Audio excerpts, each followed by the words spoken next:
Good morning, or depending when you're watching this, good afternoon, good evening, or good night. My name is Ross, and as always told, I had a voice radio. So today, we are looking at a very disruptive new supporter card that's going to be coming out in Ultra Prism, the upcoming Pokemon trading card game set. It's being released in February. It's Mars. It's one of the Team Galactic's lieutenants, but of course it is.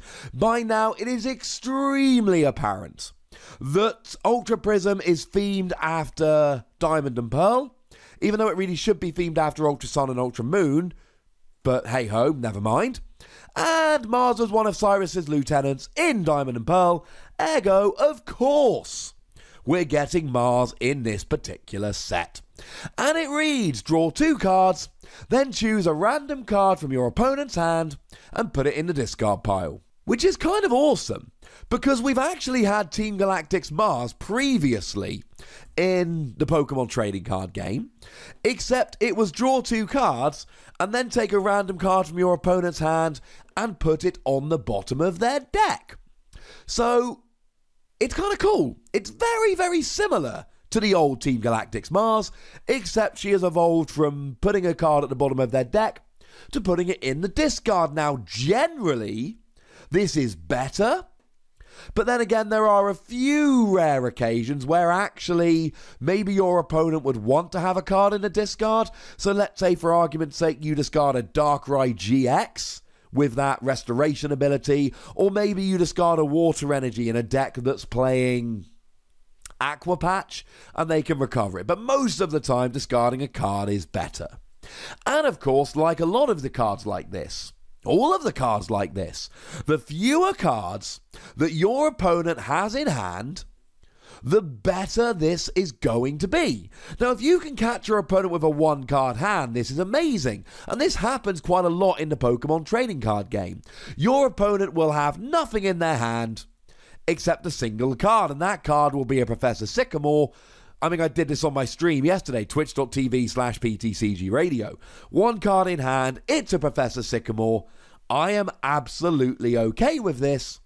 But then Team Galactic's Mars comes down, although I believe that the new card is literally just called Mars, translated and revealed by the lovely David Hockman over on Facebook at RappelmannTCG.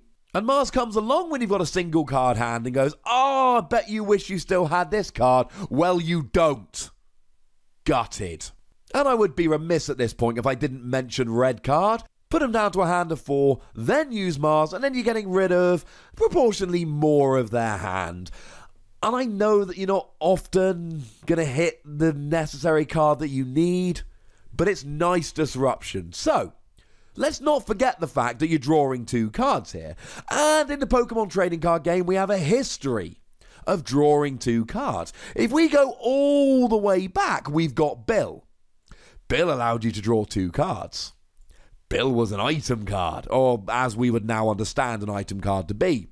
You could play 4 of these in your deck. You could play it whenever you wanted. An item card that lets you draw 2 cards, oh my goodness, it was amazing.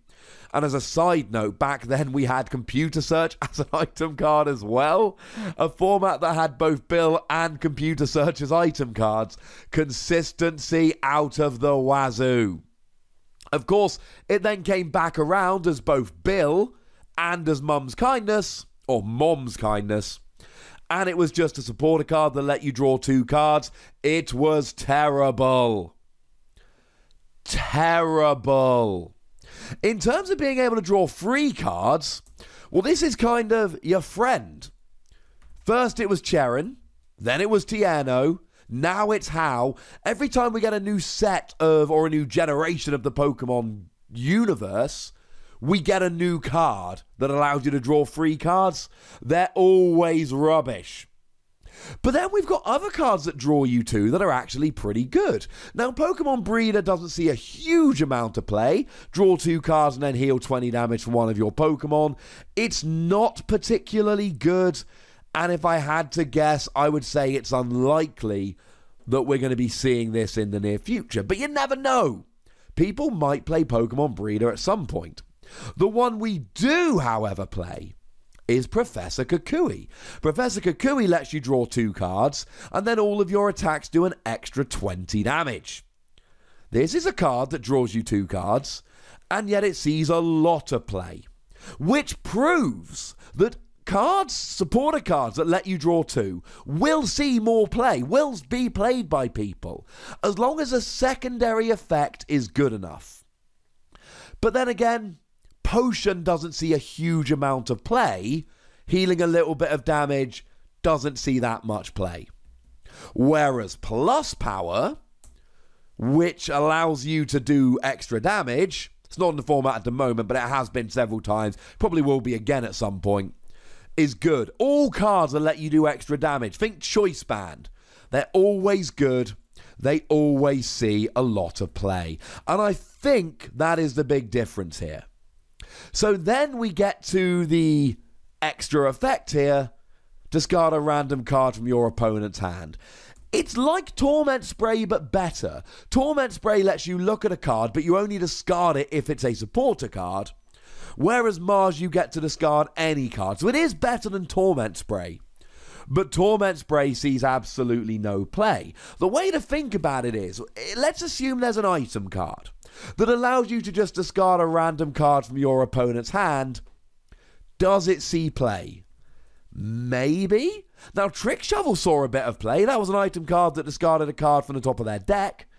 And this is what Pokemon are doing lately. They are giving us cards that draw you 2 cards as a supporter and have a secondary effect that we would expect to see on an item card. Doing 20 damage, healing 20 damage, discarding a card from your opponent's hand. The kind of things that item cards do. This is not up there with Professor Kukui, which is a little bit annoying. Now, it is a supporter card, which means it can be searched with Tapu Lele, and it means you can play it as a one-off. You can play 1 copy of this, and then if it's the right time in the game, if you see your opponent with a single card hand, then you can just drop this, get rid of that card while drawing 2 yourself. And I think if Mars is going to see any play, that's how it sees play. It sees play as a kind of, look, I know that I can play this right now and really screw you over, and you know what? I can draw 2 cards in the process. If you want to recover it, you've got to use either Lusamine or Puzzle of Time, because it's a supporter card. But we got to ask the question here, are there better disruption cards? And I think there probably are. The gold standard of disruption cards at the moment is Delinquent. Your opponent discards 3 cards from their hand and you discard a stadium in play. Now, you can only play it if there's a stadium on the field and your opponent chooses which cards to discard. So again, it's all about timing. If your opponent has a 3 card hand and you drop a Delinquent, you're getting rid of their entire hand. It's great. But sometimes your opponent's just going to discard 3 pointless hands and it's not going to be good. This is where I see Mars as a one-of, dropped at the right time to completely mess with your opponent's strategy. We've got Team Rocket's Handiwork, which discards 2 cards off the top of their deck. For every heads, you can flip off 2 coins. That sees play in disruption decks. And the thing is that as good as Delinquent and Team Rocket's Handiwork are, they are just disruption cards. Mars draws you cards as well, and that is an advantage it can give you. And actually, at the moment, we're in a format where playing these niche supporters as a one-off can work. I've already mentioned that we've got Tapu Lele to allow you to draw it out, but then we've also got things like Zoroark and Octillery. We have good Pokemon draw at the moment. And every time you've got good Pokemon draw, that means that you can afford to dedicate a bit more space to these niche supporters, knowing that you can spend a turn playing a niche supporter because you're going to be drawing cards using Pokemon. But then again, if you're playing a niche supporter, you could be playing something like a Guzma or an Ace Roller, which are phenomenal cards. Then again, they don't draw you any extra cards. And even though using trade to get 2 cards is pretty cool, using trade to get 2 cards and then Mars to get 2 more cards is even cooler. The old Team Galactic's Mars did see a little bit of play in some decks here or there. And I think the new Mars could. I just don't think it's ever going to be amazing. I think it could be a niche 1-of or 2-of in some disruption decks. I think it could see a bit of play here or there. I don't see it being a great card. And I had some comments, one particularly mean comment, and I do say at the end of the video, be nice, that guy didn't listen. I've deleted the comment, it was very mean. Some of these cards aren't great, but I still like to bring you these 10-minute videos explaining them, because sometimes they see play, and people find ways to use them. They're not absolute garbage, they're niche cards that might see play, and I think that it's worth having this discussion about them. And I know a lot of you agree, but remember, if you think a card's terrible when I give you the translation, you don't have to watch the end of the video. I'd love it if you did, but I ain't going to make you. But I am going to keep doing these 10-minute analyses of new cards when they're niche use cards, because you know what? Sometimes people win worlds or come very close with niche use cards. I'm looking at you, Reuniclus. Everyone said it was terrible, and then it came second at Worlds and arguably should have won. But anyway, I'm going to give it between 2 and 3 Wassies. We don't give half Wassies. That would be barbaric. But as always, I need your discussion. Try and be nice about it. But I want to hear your thoughts about Mars. Let me know in the comment section. Go nuts! Be nice. Make sure you like this video, subscribe to this channel, follow me on Twitter at TheWassie, and Twitch for some live action at twitch.tv/PTCGRadio. We're doing a stream tomorrow at 7:30 UK time. It's going to be great. If you want to support the channel, get some bonus podcasts, etc., you can do so by going to patreon.com/PTCGRadio. But by far the most important thing, as always, is to look after yourselves until next time. Thank you very much for watching. My name's Ross, and you've been watching PTCG Radio.